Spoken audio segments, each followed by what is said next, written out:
It's a pleasure to introduce you to Pier Luigi Vidale, who will be speaking about climate aspects of high-performance computing. Pier Luigi is the Willis Professor of Climate System Science and Climate Hazards at the University of Reading in the UK, and he does leading and developing research on high-performance computing in the climate area and in the biosphere-atmosphere exchanges. So the background of Pier Luigi Vidale, he's from Italy, actually in the Lago Maggiore region, not far away from Switzerland. He did his master's degree then in Brazil, in Sao Paulo, got a PhD from Colorado State University, then did a number of postdocs, among these several years also at ETH Zurich, and I still remember the time very, very well.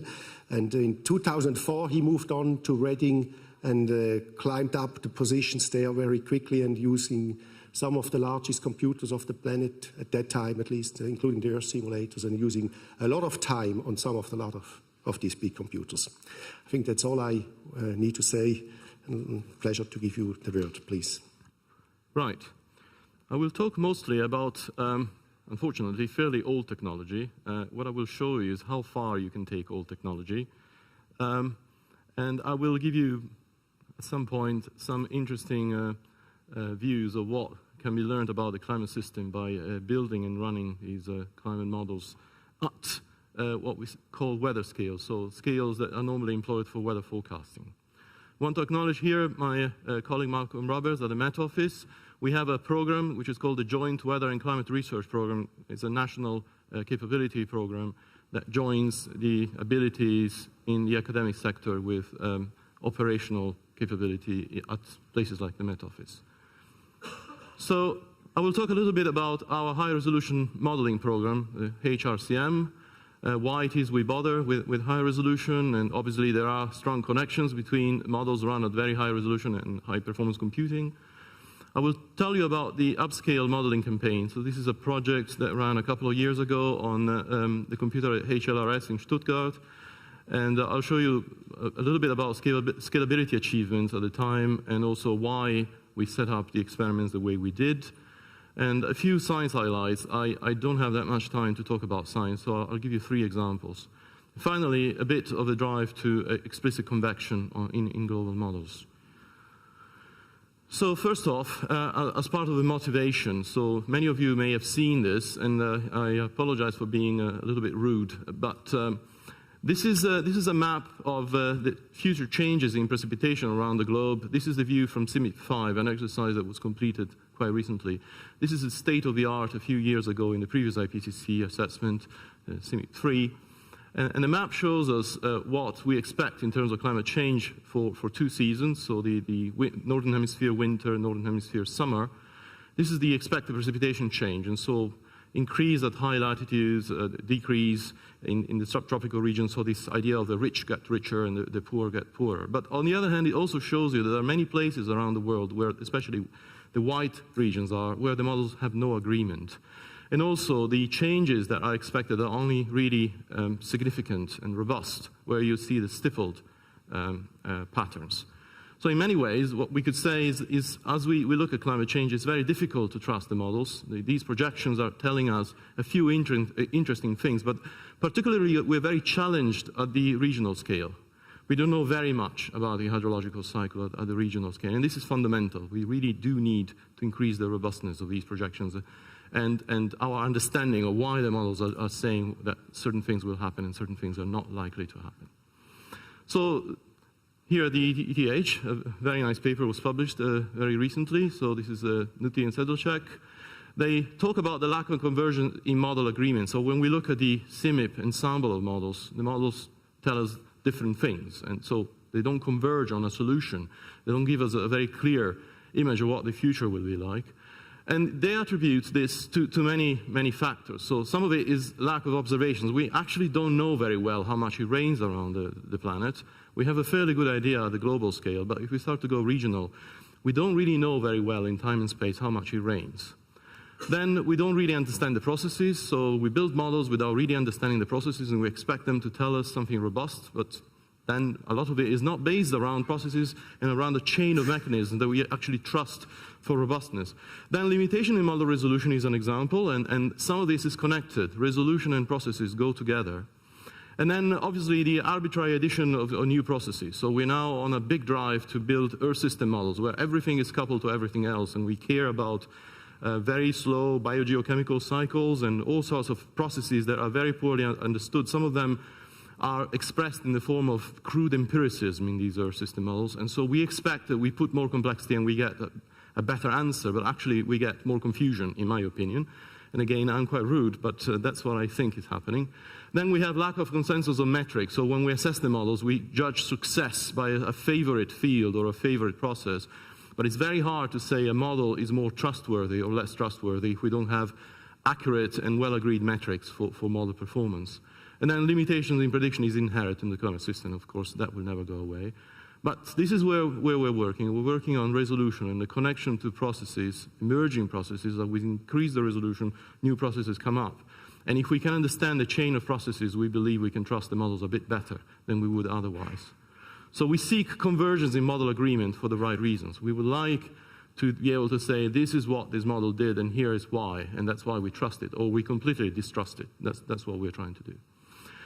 So in fact, in the last 10 years, I've been working on this. So weather and climate processes do emerge at high resolution. I have an example here of a nice typhoon. This is a Typhoon Haiyan that we had last year. A very, very damaging typhoon. In high resolution models, I'll show you later, these processes do emerge. And there is a very, very abundant literature on phenomena that do appear as we increase the resolution. So I have in the slides all the references to these. In particular, some really interesting examples. So some of the high resolution models simulate the El Nino quite well. And this is also true of older climate models like HCM3. But we can now attribute the reason for simulating El Nino so well to things like tropical instability waves, which are very, very small phenomena in the tropical ocean, in the Pacific. We can now understand why we sustain a very nice Enzo cycle and what is the chain of mechanism that brings us to that. And there are many, many other examples of this from other groups around the world, but what they're telling us is that many processes at small scales, often in very remote regions of a planet, affect the local regional climate and weather. So we should care about these things, and that's why we bother to build models that way. But we can't really separate the scales, so we work with this at the global scale, and this is very, very expensive. It's a very complicated way of doing it, and it's very expensive computationally. So a bit about the climate models. When I talk about resolution, so what we do is we take the planet and we slice it up in little boxes, and then this is the way the map looks like in one of the old famous global climate models, HCM3. So this is a grid box here. This is basically most of the economically important part of England. At the time, we had a higher resolution model that was 90 kilometers on the side here. So each box covered a region 90 by 90 kilometers. We've gone far beyond that. And also, we slice the atmosphere in the vertical. We do the same thing with the ocean. We have a number of layers. And what we do is at each box, we compute the tendencies in dynamics and physics. Basically, we use well-known physics to advance the model time step by time step. Now, mostly, for us, this means using time steps of 5 to 30 minutes because we use fairly advanced numerical methods. But every time we double the resolution, this means a 10 times increase in computational expense. So again, there's a compromise here between what we would like to have in terms of resolution and how much this will cost on the CPU. So this is, today I will show you mostly 2 generations of models. This is what we did on the Earth simulator. We started with the model that was the standard climate model at the time when we were given time on the Earth simulator, and we developed it all the way to 60 kilometers. This is what Europe looks like. You start to see the Alps, and actually major improvement between this model that was then, for the next IPCC, the standard resolution for the Hadley Center models, and this model that we considered high resolution is the fact that England is now separate from France. That's a very, very important thing for us. And then more recently, we developed an entirely new model, HGEN3. So this is a much more recent model. We now go into the stratosphere, and we've taken it all the way to 25-kilometer resolution. This is most of the work I'll show today, and you can see how well the mountain chains are represented and also the coastlines. And we've taken it further to 12 kilometers. At the time, actually still today, this is the resolution of the weather forecasting model of the UK. So as I said, as we increase this, so we run these models for our summer schools. We can run them on PCs and we let the students play with them, but we need big supercomputers for these models. It's very, very expensive to run these. This is what the orography looks like. So this is one of the old HCM3 surface fields. So this is the Rocky Mountains at that resolution. You can see how smooth they are and how blocky the mountains are. This is the Rocky Mountains at 25 kilometers. You can also see how you have snow. So this is also for the hydrological cycle to have frozen water elevated means the seasonal cycle of river discharge is quite different. But also for waves that develop as the flow goes over the mountains, this is quite important to resolve all this. And actually, something else that is very interesting, we've set up a project in Texas recently, and most of the water supply here depends on two major events around the year that are associated with atmospheric rivers. So this major inflow of moisture. And actually, the details of the interaction between the large-scale flow and the mountains is quite critical to where these atmospheric rivers will deposit the moisture that forms so much of the water supply in that region. So again, quite interesting things you can do if you have high resolution, but in many ways then you could do it with a regional model. So why bother with global? I'll try and show you why. So I'll show you a number of results in a bit as they emerge when we increase resolution. I want to point out that we have a whole fleet of models. When we increase the resolution, that's the only thing we do. We do not change any other aspects of the model so that we can actually attribute the results to resolution. We do not go on the crazy exercise of retuning the models every time we change resolution, otherwise we will not know what resolution is doing, what tuning is doing. We want a clean experiment. So the point of our exercise is not a beautiful set of results and a model that reproduces observations. We want to understand what is happening. Good or bad, we want to be able to trace it. So this is the same in the atmosphere as in the ocean. So we go all the way nowadays from 130 kilometers to 12 kilometers. This is the next configuration of the weather forecasting system. Actually, we are currently running the climate model at much higher resolution than the operational weather model, which is a first for the Met Office at least. And is actually teaching them a lot about what you gain with the resolution before they actually deploy it as an operational model. And in the ocean, we normally run at 1 degree. Now in the new set of simulations, 1/4 degree. So this is eddy permitting, and we soon aim to be running. So we are running this model driven by our atmosphere, but not coupled yet. But we are starting now to run in experimental mode this Orca 12. This is the European NEMO model in the configuration that is actually nearly eddy resolving. And this is again the interest we have in high resolution spans all the way to the ocean. So just a caveat, resolution is not everything. If you think of resolution in pixel size, and if you think of how many megapixels you have in a camera, these two cameras are not the same. They're both quoted at 16 megapixels, but obviously this camera has a lot more to it than just what is on the sensor. So the fact that you have very high quality lenses and you have interchangeable lenses makes the modeling system, not just the model, but the modeling system a lot more interesting and a lot more trustworthy. So again, that's why we have a fleet of models. We don't have a single model to work with, okay?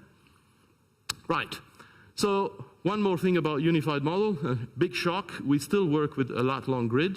This is technology from about 30 years ago. So this means that at the pole, in one of the latest configurations, the separation between two grid boxes is about 12 meters, which is a bit challenging from the point of view of numerics.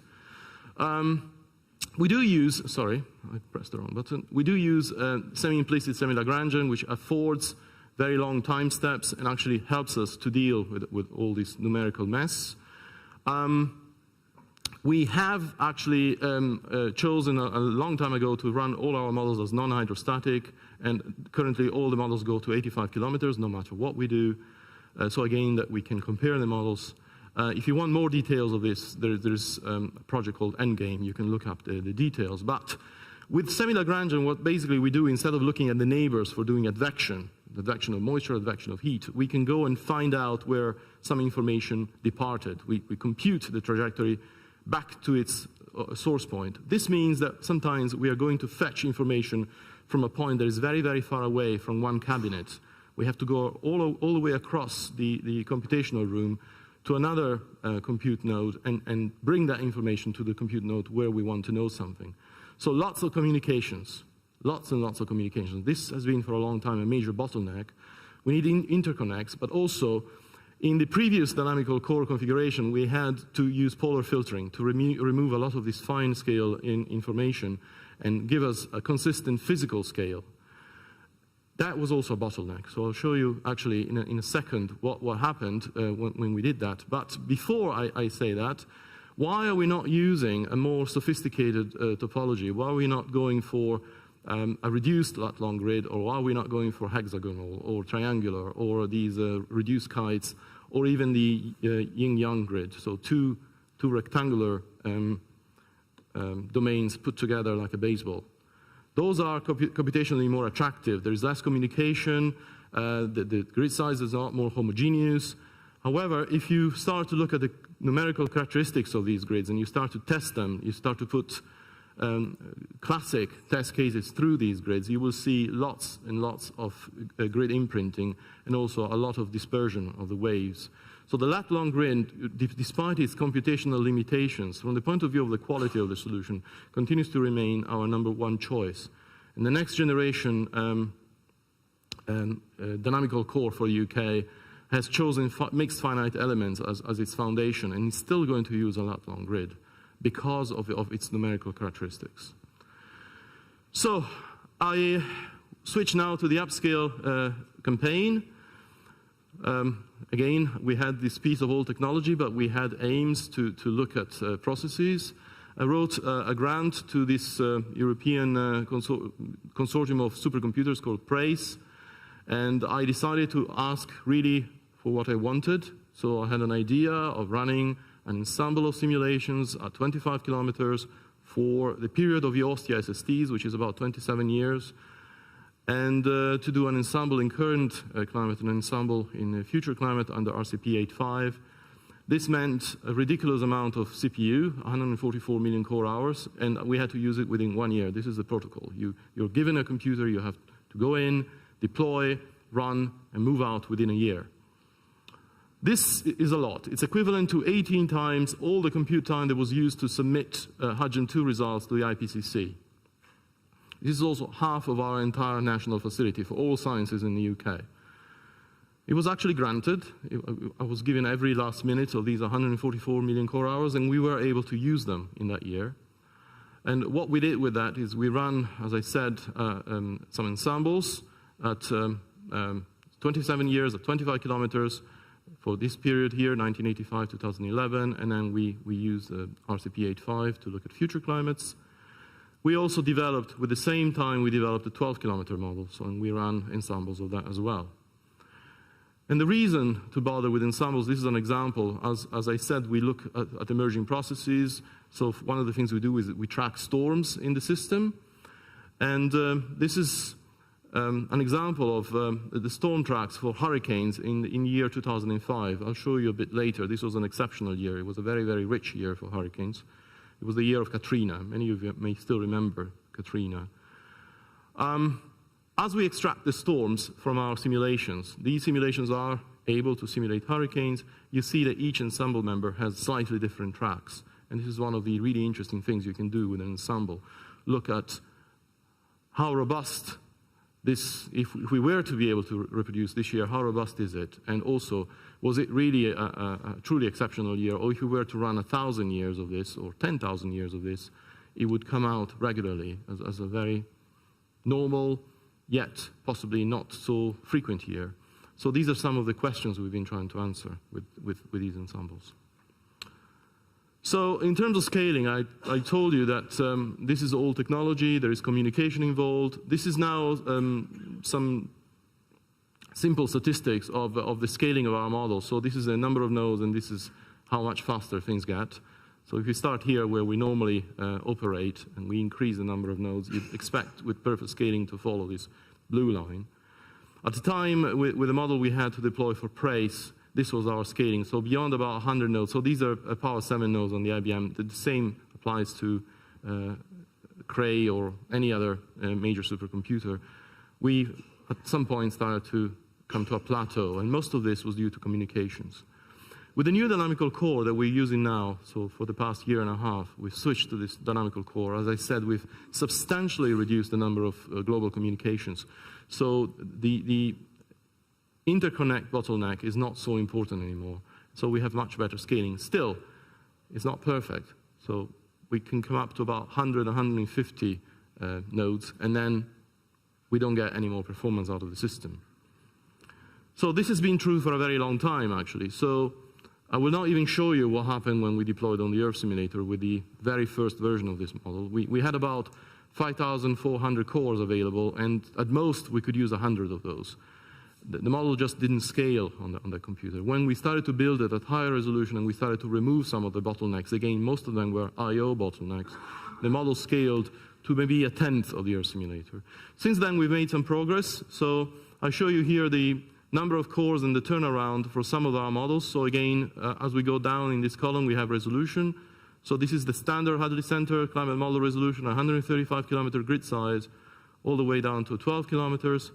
So on a P7, we use order of 100 cores, and we have a turnaround of about 3 years per day. This is a very useful model. For climate, sort of minimum is 2 years per day turnaround. So we want to simulate 2 years of climate each day of computation. And as we go to 60 kilometers, we're using now hundreds of cores, and we still have a turnaround of about a year, order of a year per day. And then at 25 kilometers, we are using up to possibly a few thousand cores, and we are still able to obtain something between half a year and 2 years per day, depending on the configuration.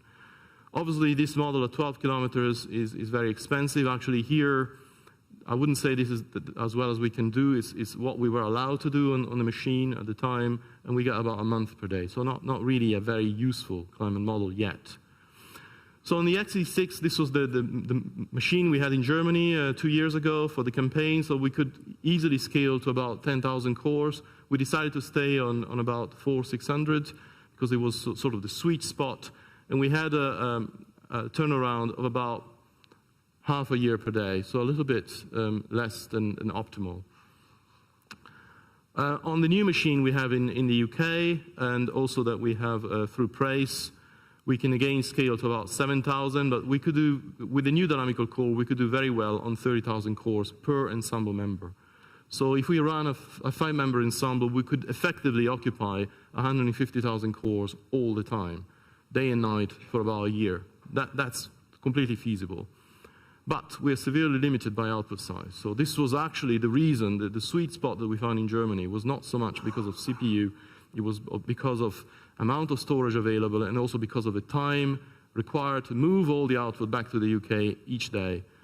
So every single day we had to get the output out of the machine in Germany and bring it back to the UK to our data center, where also we were performing very detailed analysis of the data. And we need a very, very big cluster to do that. And again, we could do very well, we could get a return of a year of simulation per day at 12 kilometers with about 50,000 cores, but we are again limited by output size. So most centers don't have enough storage, enough I/O capability to support what we do. So basically, just to summarize what happened with the HPC here, we switched recently from this new dynamics core to Endgame, but in fact, for both of those, the really important breakthrough was implementing hybrid parallelism, so shared parallelism on node and then message passing between nodes, and then implementing an I/O server, so dumping all the I/O operations onto a node or a few nodes that work on the side and do all the work while the main part of the CPU works on the actual problem, calculating weather and climate. The communications are less of an issue with the new dynamical core Endgame because, as I said, we've reduced that. Still, what we do in the workflow, we still dump data on the large HPC. This could be in Germany or it could be in the States. We then move the data to the data center that we have in the UK. And then what we do is we use a smaller HPC to perform analysis. In the old times, actually, from the time we did this to the time we got results out, 6 months to a year could elapse. For instance, tracking storms, what I showed you before, these hurricanes that we detect in the climate system, it was so much data processing, reading all the data files back in and running the tracking algorithm would take about a year. We can nowadays do it in 2 or 3 weeks. So that's a big improvement from computation to science.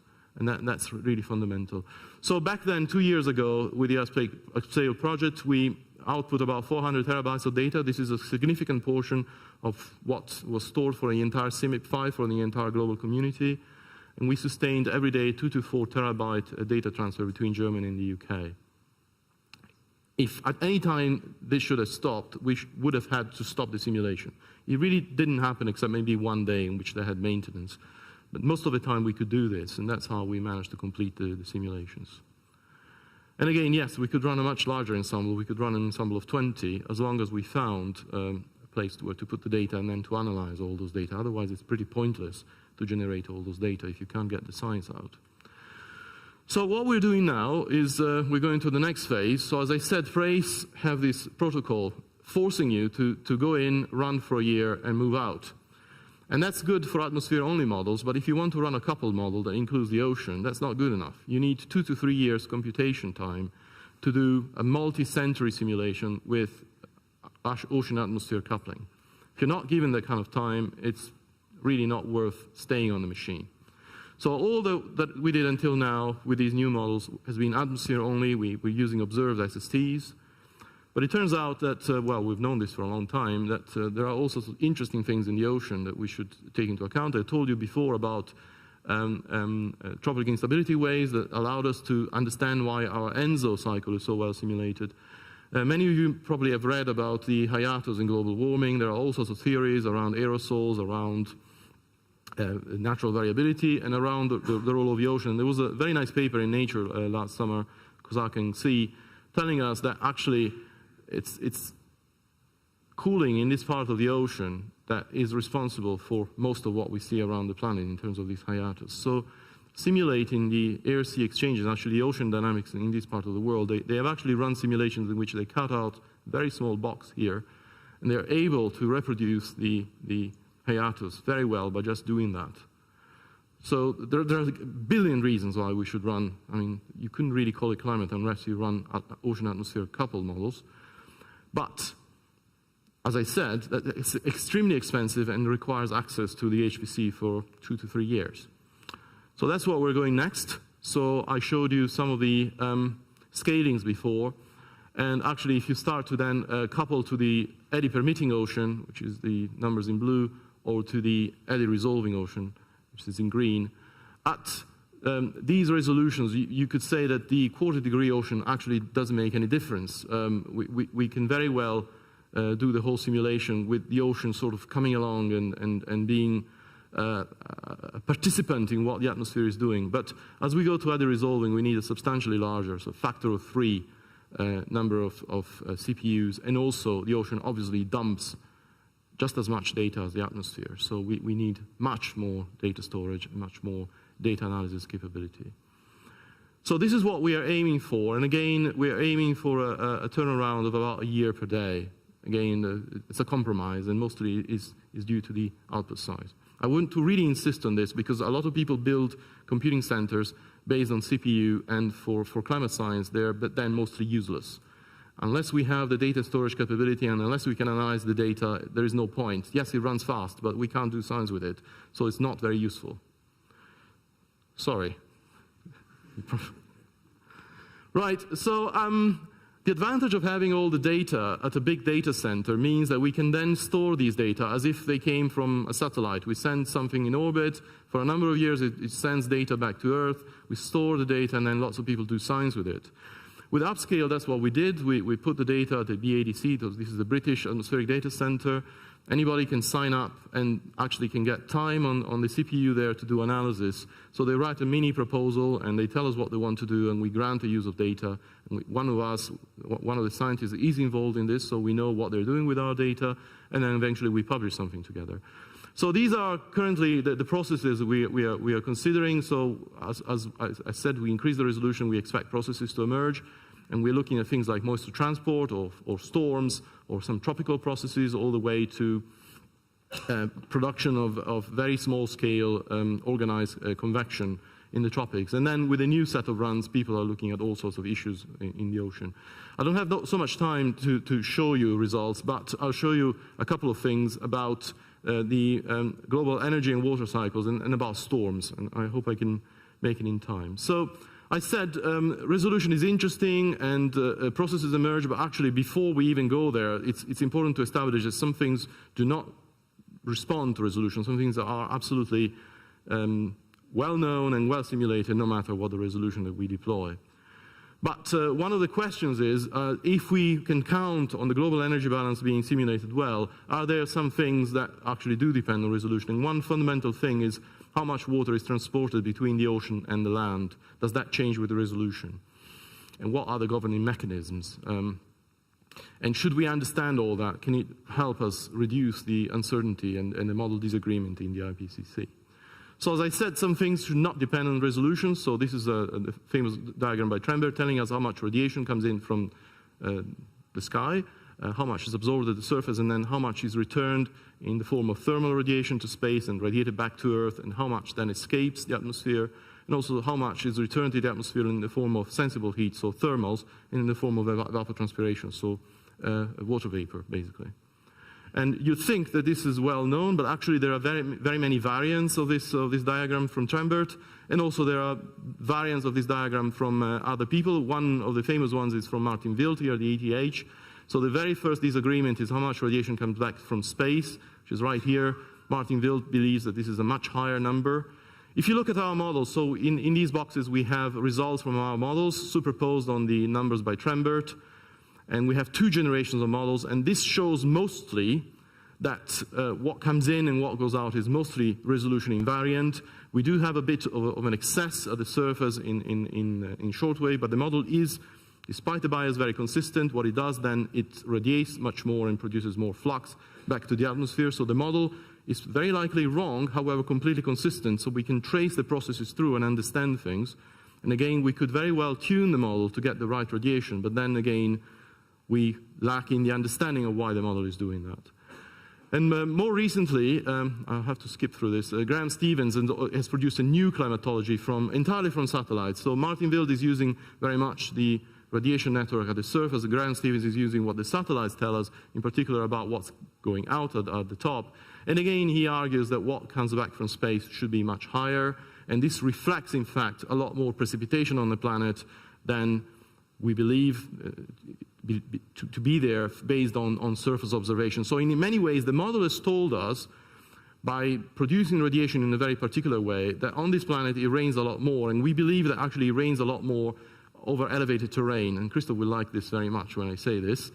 But so this idea of the third pole, places where rain comes down, but we can't really observe it. And the models are telling us that. And Graham Stevens loves this because we have all these fluxes returning to the atmosphere much higher than what is in Trembert, but actually very consistent with what is in Wild and also in Stevens. So again, the usefulness of understanding these things.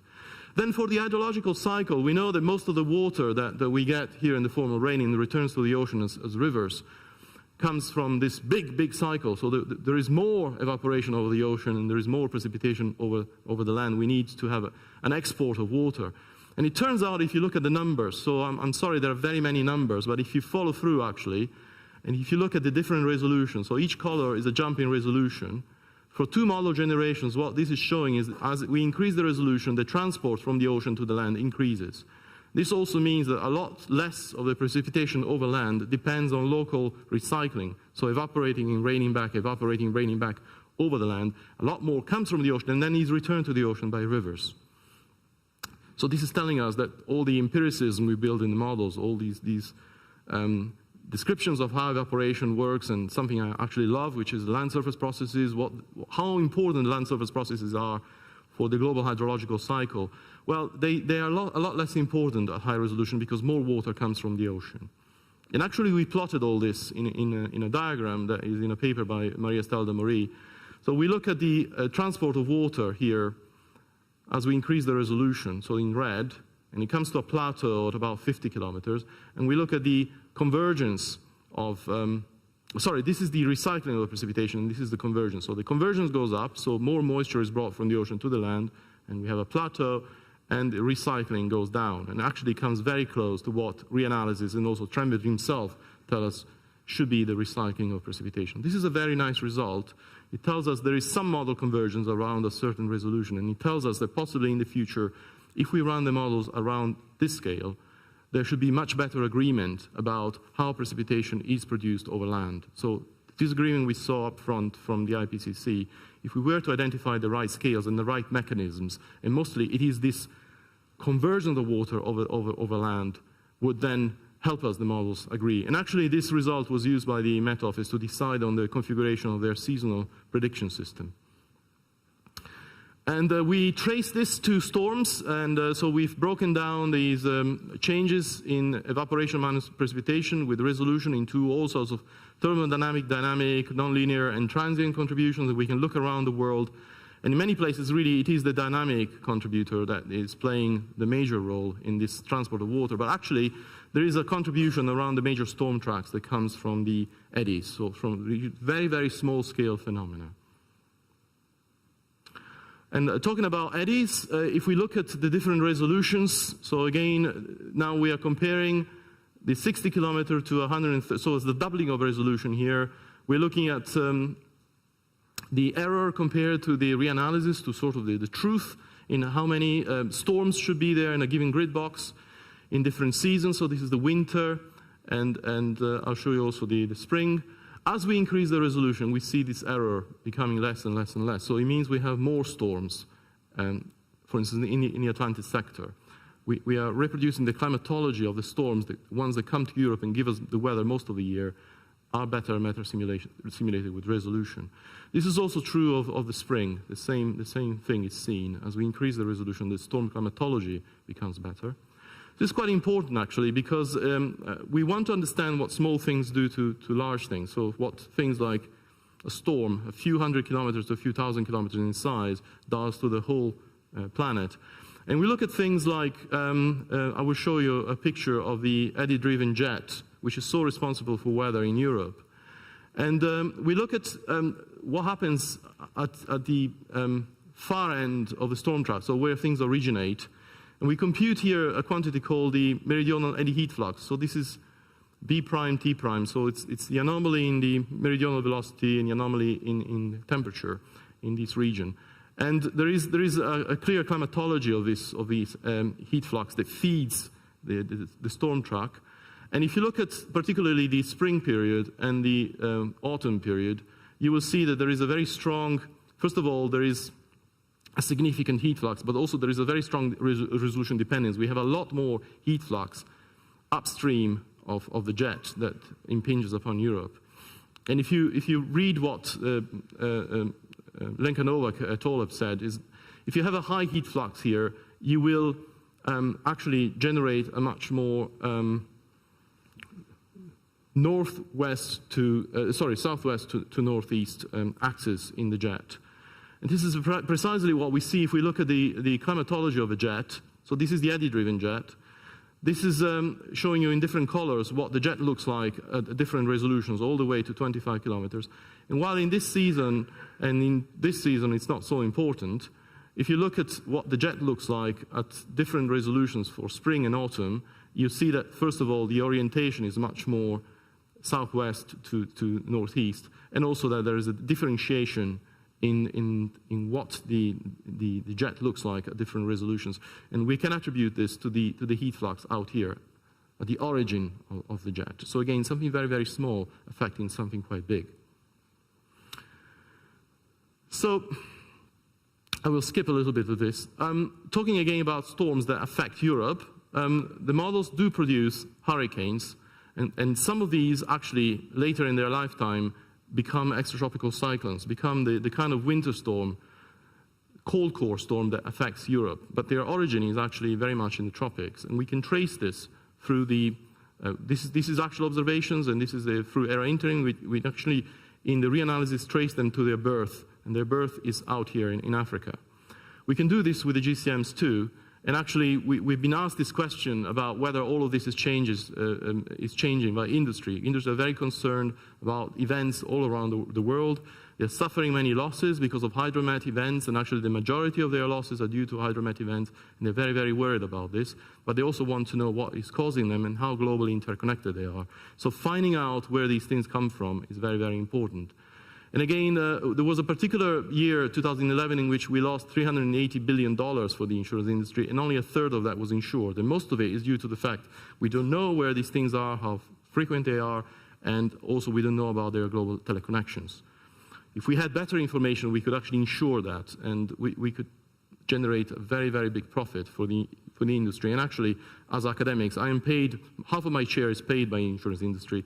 We could get a lot more money to do research, because they would know where to put their money, where they could actually make a profit and where they could avoid losses. Anyway, the GCMs can actually simulate these events quite well. This is a climatology of observations, and these are different climatologies at different resolutions. Obviously, the higher resolution does a better job reproducing the observations than the lower resolution, which is depicted here. But in terms of counts, this is the observed count per year. There is a very clear result here. It's both in the reanalysis and in the GCMs. As we increase the resolution, we simulate more and more of these storms. So this is an emergent process. This is an emergent property of the system. And if we look at the different years, so interannual variability, we look at low resolution in red all the way to higher resolution in green, and compared to observations in black, we see that we actually simulate that quite well. And we can actually trace this to a phenomenon in here, the generation of African easterly waves. So there is instabilities on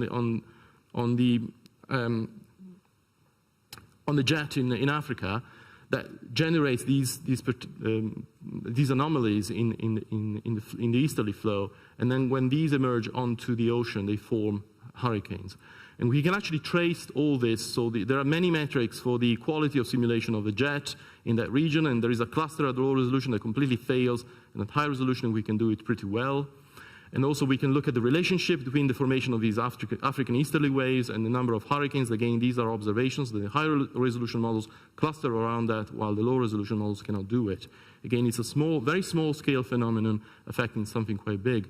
And actually, for a very long time in industry, and also one of my professors at CSU used the precipitation in the Sahel as a proxy for hurricanes. So if you look at the count of hurricanes per year, so this is again 2005, well simulated at high resolution, and you look at the precipitation ensemble here, you can see the antecedent precipitation in the Sahel is well indicative of the number of hurricanes. There is a strong correlation. The precipitation at low resolution completely fails to do that. It doesn't rain enough, and it doesn't rain in the right place, and interannual variability is not well represented. So again, something very, very small in a very remote region of the planet affecting things that actually in the end recurve and come all the way to Europe. So this connection between different parts of the world through the processes is what emerges as we run these models. Finally, if I have a couple more minutes, yeah, just maybe you want to cover your eyes now because this is showing convection at 12 kilometers. So this is the last bit of what we did. We developed models at 12 kilometers and we switched off convective parameterization, trusting that the vertical motion would do most of the work the convection should do in a climate model. Again, I've offered my PhD diploma to my old professors at CSU several times. They said I can still keep it. It's quite an interesting exercise in understanding what convective parameterization does. But this is now a comparison of the this is a PDF of intensity of rain events. So this is the probability of a certain rain event at a certain intensity. And this is what happens, you see in dark black extreme observations, this is what happens with explicit convection, and this is what a classic model will do. So the intensity-frequency relationship of rain is completely wrong, and in particularly so in the tropics, where it counts. So this is an interesting exercise, and also in terms of the diurnal cycle, as we run the model in the classic way with convective parameterization on, it always rains every day at local noon, while if we switch off the convective parameterization, we start to get the diurnal cycle nearly exactly right. So this is again an exercise in understanding the processes and what these processes are doing. And I skipped a bit about the breezes, which is a bit complicated. So my summary. So we experimented with ensembles of AMIP-type runs. So these are atmosphere only, run for order of 30 years at 25 kilometers, and then limited trials at 12 kilometers. The reason for this was that we only had a year to deploy the experiment. So actually we had 9 months because we still had to port and then to clean up at the end. We could have done more if we had storage and data processing of equal magnitude as the CPU we were allocated. A few interesting chains of processes emerge at high resolution. So we have strong storminess, so eddies and their transports in the climate system. This is generally more intense at high resolution, so they do more in the climate system. So these very small features do much more in the climate system than at low resolution. And so some of these processes actually are now resolved are usually not in the normal climate model, but have impact on the large scale. So there is this scale interaction going in the wrong direction. So this is quite different from what we do with regional climate modeling, which we take a GCM and we downscale it more and more to the regional scale. This is another exercise entirely. The question is different. And some of these results tell us that in the future maybe we may depend less on physical parameterization. So if we resolve more and more of the flow, we believe that because we understand the underlying processes, we can trust the models more, and we can possibly worry a bit less about the empiricism in the physical parameterizations. So will this bring us to reduction in future CMIP intermodal spread? We don't know. A lot of these results are interesting, a lot of these results are promising, but mostly they were done by a single group here, a single group there, not in a coordinated way, not with a single experimental protocol. So I've actually written a proposal to the EU for Horizon 2020 where we propose a high-res MIP, where we have a unique experimental setup and we run all the models together, we run them in a very, very coordinated way, and we analyze them in a very coordinated way. And this requires massive, massive computational resources. And I'll leave you just with a table of the models we are proposing to run and what the resolutions are sort of in the standard simulations and what we call the frontiers of climate modeling. So mostly eddy-resolving oceans and atmospheres that should be able to resolve convection. That's what we want to do in the next 4 or 5 years. And I'll stop there.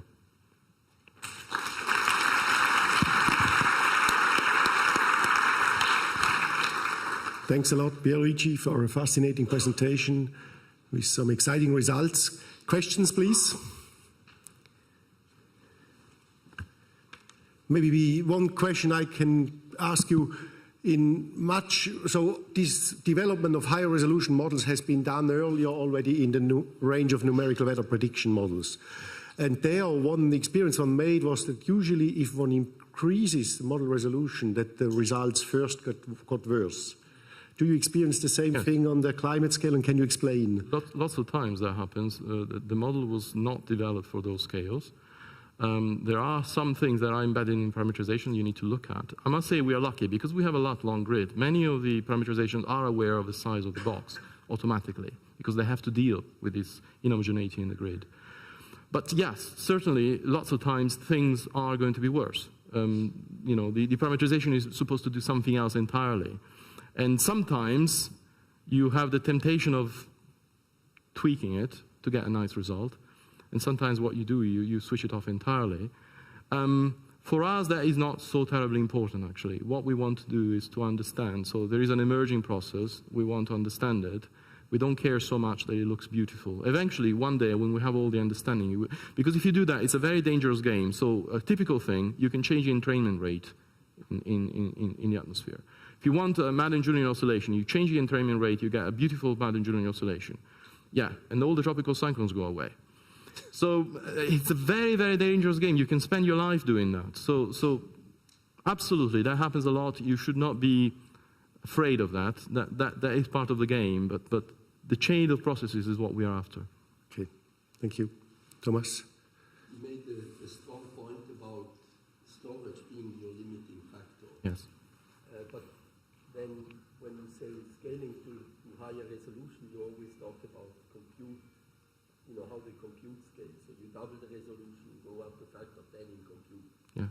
How does the storage scale? Yeah, so with Brian Lawrence, we computed what would happen if I were to run my ideal experiment. So the resolution I want, with the output I want, for the storms particularly, with the turnaround I want, I would easily output 5 petabytes each day. But if you say double the resolution, how does the storage scale? I forgot what the number is, but it's order of that. It's big. So you often make compromises then. You say, okay, at these different slices, I will do less frequently. For this set of years, I will do less of these types of diagnostics because people only use them on a decadal timescale. You can do all sorts of things, but again, possibly that limits what you can do with the science then. Later on you realize you needed something, you didn't output it. Yes, maybe one day we can just rerun the experiment. That's a possibility.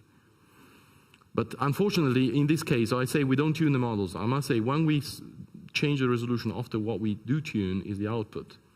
Again, because of this limitation. So often then the experiments are harder to compare because we don't have all the fields that we have at the lowest resolution.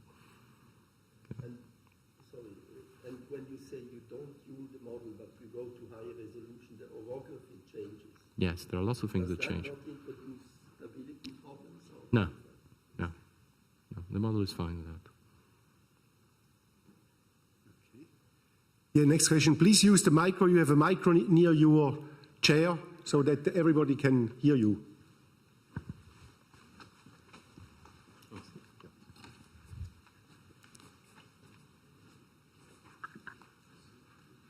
I think you have to push the green button. Let me see. Does it work? I'll try to speak loudly. Okay. So can you go back to your simulation and construct actually effective rate equations that couple everything that somehow in an automatic way. So you have, somehow a detailed, I would say, microscopic understanding of what is going on. Can you sort of do us maybe a chemical engineer do and go back and find out what is a macroscopic set of differential equations that describe heat transfer? Some people want to use some of these simulations to do those things. I certainly don't do that. Again, there is still, in this type of simulation, there's still so much empiricism built into the parameterizations. I'm not sure it's a very useful exercise.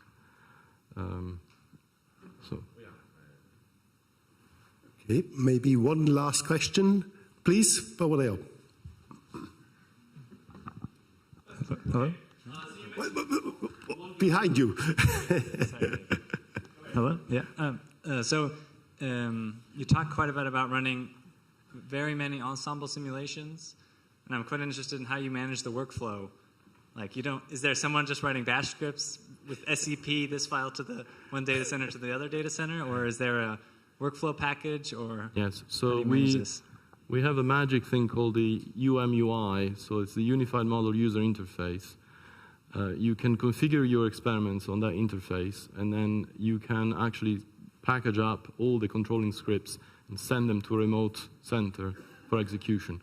So there are people back home who do write scripts to do all sorts of things, to do the compilation, to do the running, to do the data processing, to control the I/O servers, to package the data back and send them back there. There is an entire chain of scripts that are developed and sent back and forth. And so yes, we have people in the teams who do those things, and also we have people through the EASINESS. So this is the European Consortium for Earth System Modeling. There is an infrastructure support to that, and so we have also some time from that to do these things. And that is a very, very substantial amount of time. In the end, though, just to be really very concrete, it means a lot of us, including myself, babysitting these things day and night, because things happen.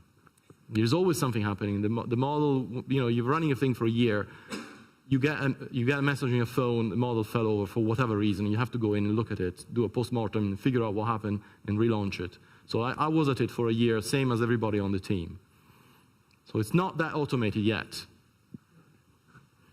Okay, thanks for this kind of look into your daily work life. I think we have to continue for time reasons. I understand that Andreas Fichter, Professor Andreas Fichter from ETH will continue to chair the session. Thanks again, Pier Luigi. Thank you.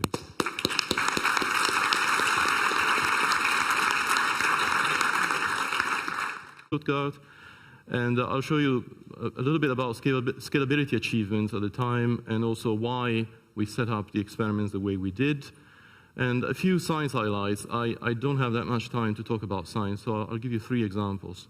Finally, a bit of the drive to explicit convection in global models. So first off, as part of the motivation, so many of you may have seen this, and I apologize for being a little bit rude, but this is a map of the future changes in precipitation around the globe. This is the view from CMIP 5, an exercise that was completed quite recently. This is the state of the art a few years ago in the previous IPCC assessment, CMIP 3. And the map shows us what we expect in terms of climate change for 2 seasons, so the Northern Hemisphere winter, Northern Hemisphere summer. This is the expected precipitation change, and so increase at high latitudes, decrease in the subtropical regions, so this idea of the rich get richer and the poor get poorer. But on the other hand, it also shows you that there are many places around the world where, especially the white regions are, where the models have no agreement. And also, the changes that are expected are only really significant and robust, where you see the stippled patterns. So in many ways, what we could say is as we look at climate change, it's very difficult to trust the models. These projections are telling us a few interesting things, but particularly we're very challenged at the regional scale. We don't know very much about the hydrological cycle at the regional scale, and this is fundamental. We really do need to increase the robustness of these projections and our understanding of why the models are saying that certain things will happen and certain things are not likely to happen.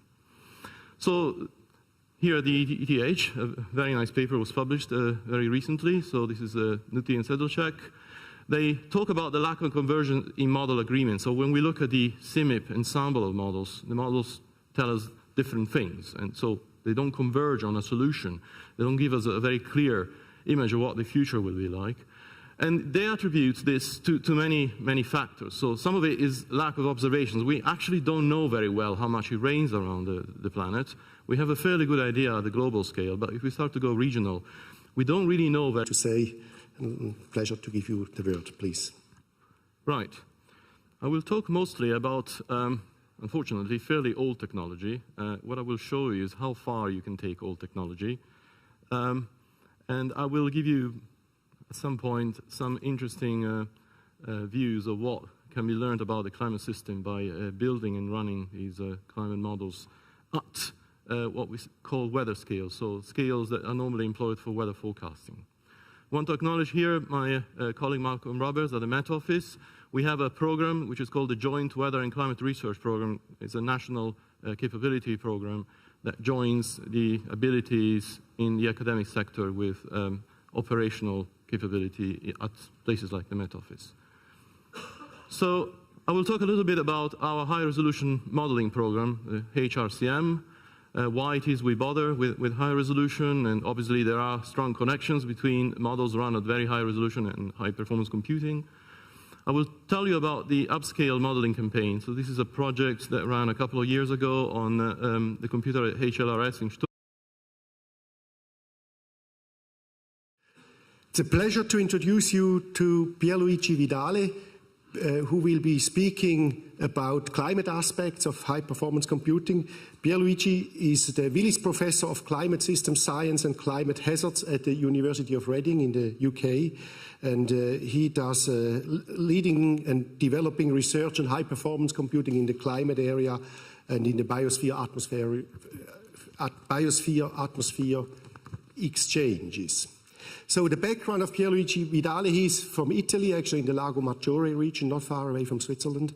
He did his master degree then in Brazil, in Sao Paulo, got a PhD from Colorado State University, then did a number of postdocs among these several years also at ETH Zurich, and I still remember the time very, very well. And in 2004, he moved on to Reading and climbed up the positions there very quickly and using some of the largest computers of the planet at that time, at least, including the Earth simulators, and using a lot of time on some of of these big computers. I think that's all I need. Very well in time and space how much it rains. Then we don't really understand the processes, so we build models without really understanding the processes, and we expect them to tell us something robust, but then a lot of it is not based around processes and around a chain of mechanisms that we actually trust for robustness. Then limitation in model resolution is an example, and some of this is connected. Resolution and processes go together. And then obviously the arbitrary addition of new processes. So we're now on a big drive to build Earth system models where everything is coupled to everything else, and we care about very slow biogeochemical cycles and all sorts of processes that are very poorly understood. Some of them are expressed in the form of crude empiricism in these Earth system models. And so we expect that we put more complexity and we get a better answer, but actually we get more confusion, in my opinion. And again, I'm quite rude, but that's what I think is happening. Then we have lack of consensus on metrics. So when we assess the models, we judge success by a favorite field or a favorite process. But it's very hard to say a model is more trustworthy or less trustworthy if we don't have accurate and well-agreed metrics for model performance. And then limitations in prediction is inherent in the current system, of course, that will never go away.